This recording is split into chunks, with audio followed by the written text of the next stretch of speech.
So let's find the derivatives of secant and cosecant, and it's going to work very similar to what we did with tangent and cotangent. But when I want to find the derivative of the secant of x, remember that secant is the reciprocal of cosine.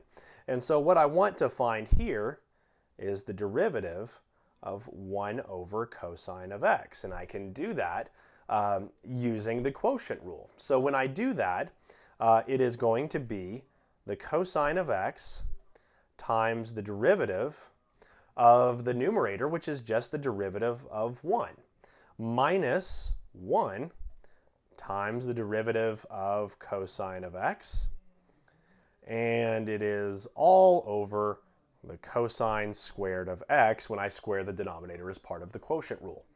Now then, if I look at the numerator, remember that the derivative of a constant, the derivative of this 1, is 0. So this ends up equaling the cosine of x times 0, and so this part right here is actually going to all zero out, and then I end up with minus 1 times the derivative of cosine, which is negative sine of x, and this is all over cosine squared of x. And if I take a look at what I've got now, obviously this all becomes 0. Negative times negative, this ends up being the sine of x over the cosine squared of x. Now then, if we wanted to rewrite this in a way that's nice, I can see that I'm going to have a sine of x over cosine of x, which I know is tangent.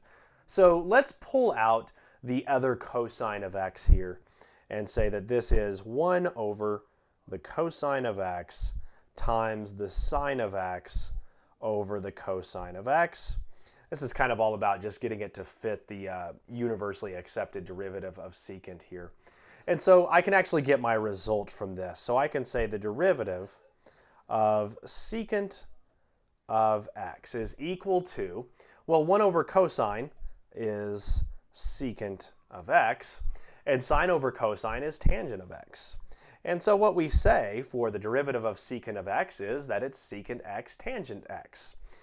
Let's find the derivative of cosecant, and then we'll start using these derivatives with some of our other derivative rules. Once we show what the derivative is, we're free to use it without having to do this work again.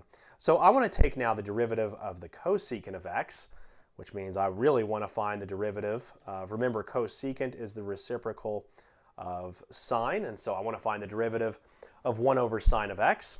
Well, if I apply my quotient rule, it's going to be sine of x times the derivative of 1 minus 1 times the derivative of sine of x, all over sine squared of x. And again, this kind of mirrors what we just did with secant.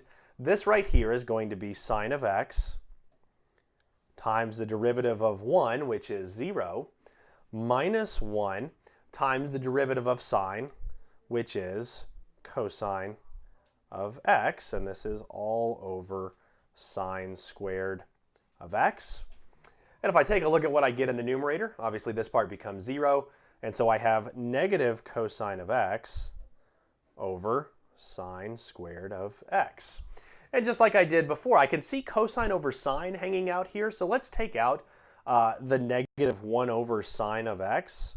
So the negative 1 over sine of x times the cosine of x over the sine of x. And the way that we rewrite this, we say that the derivative of cosecant of x is equal to negative 1 over sine. That's going to be negative cosecant of x.